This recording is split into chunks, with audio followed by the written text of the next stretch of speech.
Okay, you're live. Thank you. Welcome, members and those out in the remote world, to our March 25th Citizens Police Review Board meeting. And we do have a quorum, so I will be calling it to order. Do we have any excused members? Yes, ma'am. Mr. Robinson has texted that he's unable to attend this evening. Okay. And so, other than that, we should be good, right? Yes, We've not heard from Mr. Williams. I did not hear from him. Okay. Okay, so we have Mr. Williams, Mr. Robinson, and Ms. Shields is joining us tonight. And Mr. Kotler is expected. Yes. Alrighty. So about a week or so ago, you received your minutes, members. Do I have a motion to accept those minutes? I'll make a motion.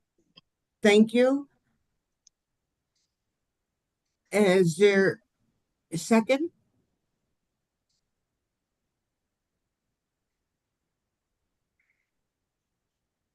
We need a second to the minutes.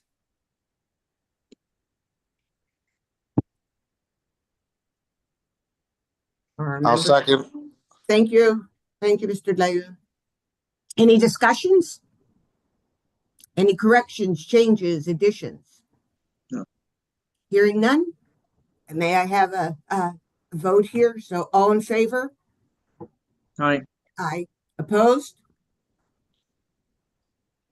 Ayes have it. The minutes are passed as submitted. Alrighty, so the proceeding will go such as we'll have the board's minutes followed by case review, and then if anybody would like to make any public comment, please either raise your hand at the end or put something in the chat, and you'll have 3 minutes to speak to the board members. Alrighty. So having that, so I have no report. Beth? Yes, ma'am. Your report. Thank you. Thank you, Madam Chair. Good evening, members and staff and whoever else may be here. Our intake for this month is a total of 70, and that's comprised of 5 executive directory inquiries, 7 general service,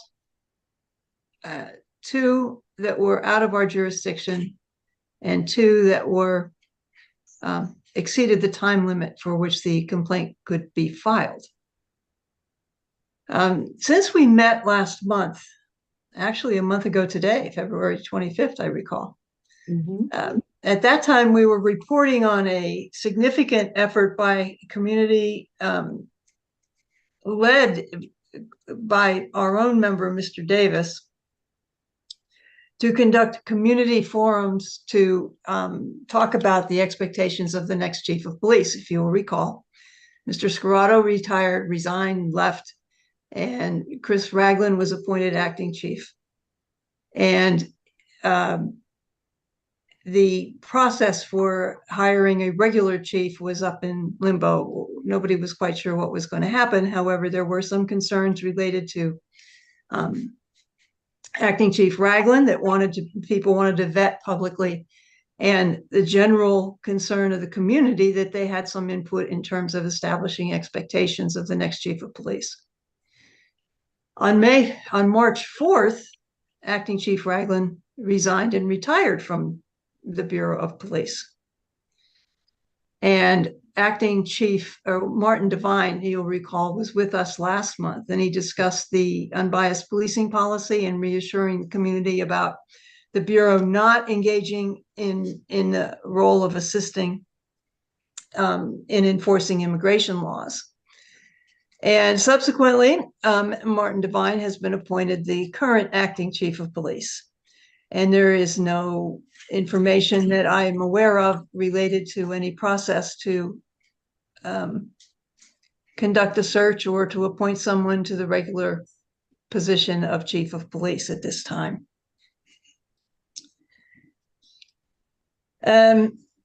This afternoon, Solicitor Wright, our solicitor, and myself, we met with the city solicitor. And the purpose of that meeting was to discuss our access to material related to investigations. Our investigators have run into problems. You know, it's every administration wants to do it differently or not do it. And we end up just every like administration having to change the protocol or reiterate the protocol and get them to agree to it, whatever. But the result is that 2 years ago, our access began to diminish until today, where we receive practically nothing from the Bureau or from OMI. And part of the difficulty our investigators face is that the Office of Municipal Investigations, which is responsible for investigating all complaints against police officers, they also have officers detailed to them. So it's not really civilian overseeing police and conducting investigations. It's a hybrid. But because of that, the police officers there are able to obtain material that otherwise civilians cannot. And that includes access to body-worn camera video. The city has a memorandum of understanding with the district attorney's office. That MOU outlines that access to body-worn camera video of Pittsburgh police, excuse me, that access is determined by the district attorney. It is not intended to include observation of video related to allegations of misconduct, which is, of course, what we do and OMI does, but you shouldn't have to go to the DA to get video if you're investigating an allegation of police related to police conduct. We did that once. We did test that, and it was several hundreds of dollars for us to even get a little bit of a video. And it was just that's not efficient, it's ineffective, and it's not fair to the taxpayers. And it's another hurdle. What controls access to body-worn camera video is a state statute, Act 22 of 2017. And there are stringent requirements contained within it, but there's still a discretionary aspect to it. OMI, because of their ability to see and obtain body-worn camera video, they are closing cases based on that observation, and they are not taking officer statements. You'll recall that the board, through litigation and a consent agreement, obtains statements given by police officers under a Garrity warning with our subpoena.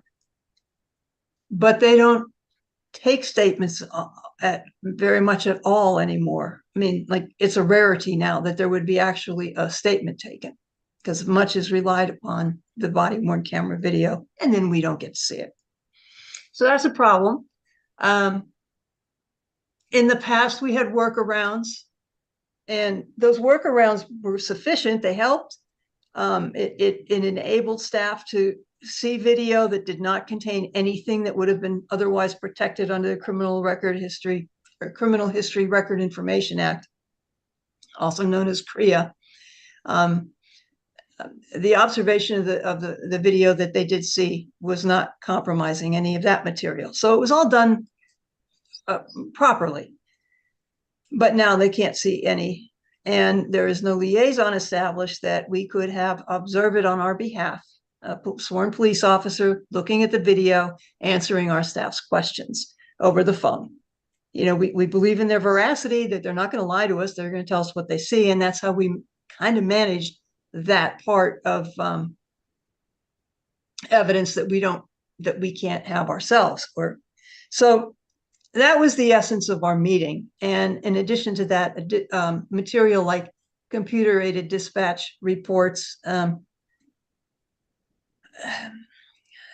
other incidental reports, but for the record, our staff have made other workarounds, and they also will attend any hearing that involves an officer who is subject of an investigation, any hearings or court trials, so that we can obtain the sworn testimony of an officer, and it gets involved. But our staff have been very astute in maintaining the schedule of hearings and attending them and trying to get as much information as they can. But that's what we need the city to come through and assist us in so that we can do the job that we are required to do. Because right now, they're doing a heck of a good job at a great deal of their own exertion. But there's an obligation there for the city to cooperate with the board so that the board can do its work. And though we're independent, sorry, we're also a part of the greater whole. So it's what we ended up agreeing to was that we will compile another list of, the problems, the obstacles, what the particular documents are that we need, the evidence that they hold that we on occasion need, and establish another protocol to gain access to that. And we'll present that to the city solicitor, and we'll go from there. Hopefully we'll be able to arrive at an agreement that can withstand changes in administrations, and it can provide the board the continuity that you require, so that if nobody comes back tomorrow, whoever comes in our stead, the train will stay on the track and it will just go forward without having to recreate protocols for access to information. It's ridiculous, but we're hopeful. It was a very cordial meeting. It was a very good meeting. It was a very positive meeting, and no criticism there. As staffing, we still have 2 positions that are still pending. One, we are waiting for clarification as to whether or not an individual is going to complete the requirements to become employed. The job has been offered, but as far as I know, there has not been a response from the candidate. And the other is still in the process of looking at applications. I think that actually concludes my abbreviated report to you. Unless you have questions, that's all I have for you. Members, One any last questions? thing. I'm sorry, Dr. Gershio. I just wanted to follow up on last month when Acting Chief Devine was here. Right. And talked about the ICE relationship and Pittsburgh officers. We also had a gentleman from Casa San Jose, and he presented a certain perspective related to Pittsburgh police and the perception of them being associating or assisting ICE. And we extended, and our community liaison, Sherry Bridget, she had extended to the executive director of Casa San Jose our services, invited them, look, we're here, we can be of support or assistance. And then the gentleman came to the meeting pursuant to that. And but subsequently, we have not heard from Casa San Jose or from anyone concerned about the ICE relationship and the Pittsburgh Bureau of Police. So it's an issue, but it's a non-issue thus far for us in terms of dealing with specific examples of where there might have been a breach in that trust. Mhm. That's it. My apologies for interrupting. And I'd also like to tell you that Mr. Williams has indicated he is trying to get in. He's having tech problems as well. Okay, Thank you, Dr. Gershio. thank you. Anybody have any questions based on Director Pittenger's report? All righty. We have no unfinished business. Anybody have any old business they'd like to bring up? Hearing none. If there's any new business, we could bring that up at this time, but it cannot be deliberated. It could just be introduced. Is there any new business people would like to bring forth? Hearing none, we're going to move to the case reviews. And this evening we have 14 case reviews. We have 4 for full investigation. They are case number 042-25,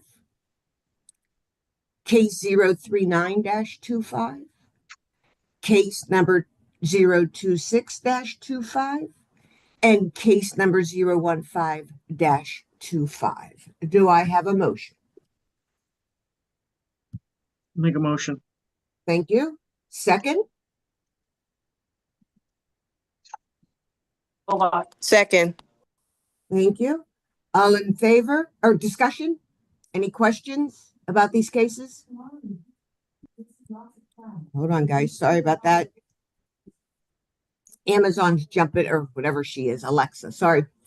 Okay, all in favor, aye. Aye. Opposed? The ayes have it. We have 5 cases for 30-day extension for full investigation. That is case number 037-25, case number 02325ED, case number 018-25, and case number 010-25, and one more case 004-25ED. Do I have a motion? Make a motion. Thank you. Second? Second. Thank you. Discussion? Hearing none, all in favor signify by aye. Aye. Aye. Opposed? The ayes have it. We have 2 cases that are unfounded, and that is case number case number 177-24 and case number 008-25. May I have a motion? Make a motion. Thank you. Second? Second. Thank you. Discussion? All in favor signify by aye. Aye. Aye. Opposed? The ayes have it. We have 1 that is unsustainable, case number 208-24. May I have a motion? I'll make a motion. Thank you. Second? Second. Thank you. Discussion? All in favor signify by aye. Aye. You aye. Opposed? The ayes have it. Okay, so we just did the unsustainable. Now we are moving on to suspended. We have 2 new cases, and they are case number 002-25ED and the last one 001-25ED. May I have a motion? I make a motion. Thank you. Second? I'll second. Thank you. Discussion? Hearing none, signify by voting aye. Aye. Opposed? The ayes have it. And as you can see from your report, we have the continued suspension of 15 cases. Are there any questions about those? Chair, Pardon me? I want to tell you something about the suspensions. Okay. Okay.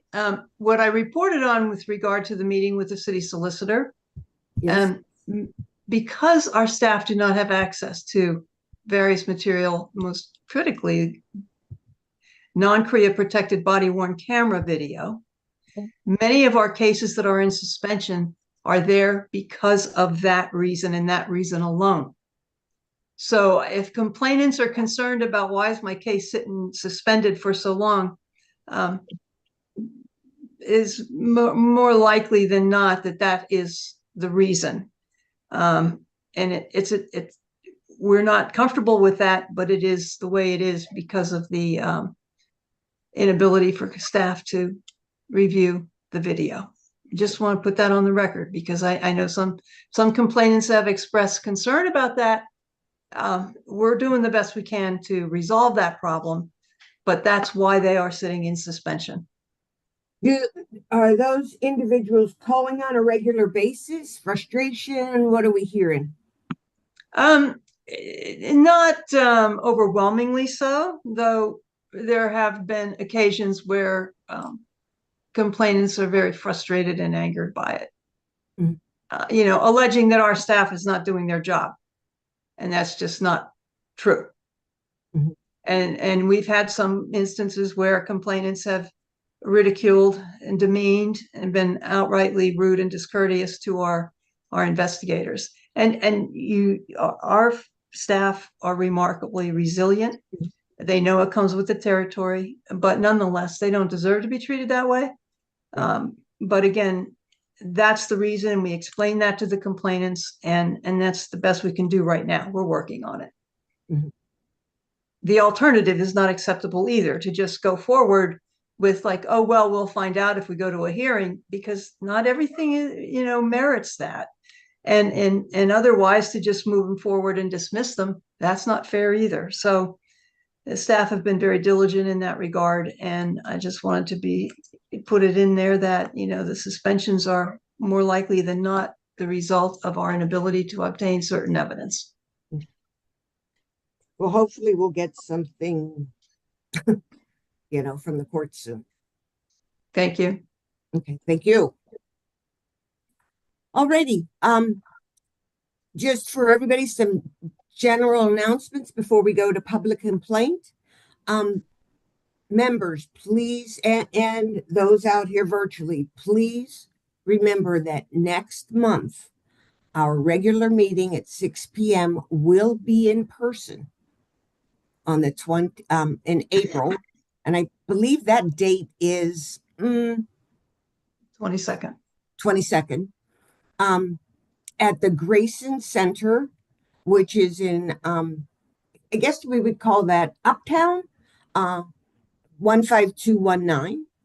And we will have a Zoom link. However, please come. I'm talking out there to the virtual world. Please do come. We will have some light refreshments for you. And you get to meet the board in person. So we'd love to see you.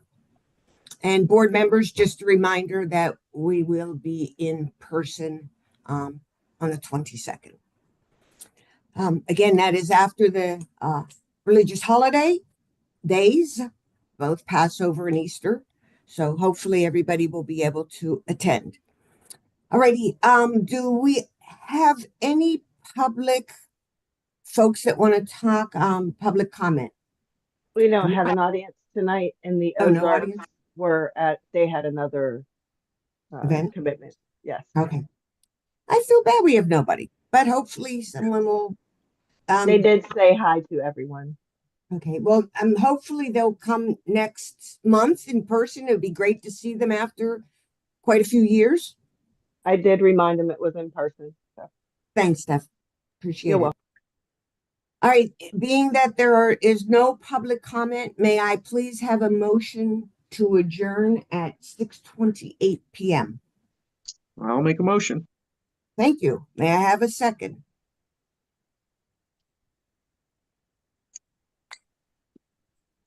We need a second for adjournment, please. Members? I'll second. Thank you, sir. Any discussion? All in favor, signify by saying aye. Aye. Aye. Thanks, everybody. Have a great evening. Have a great holiday. And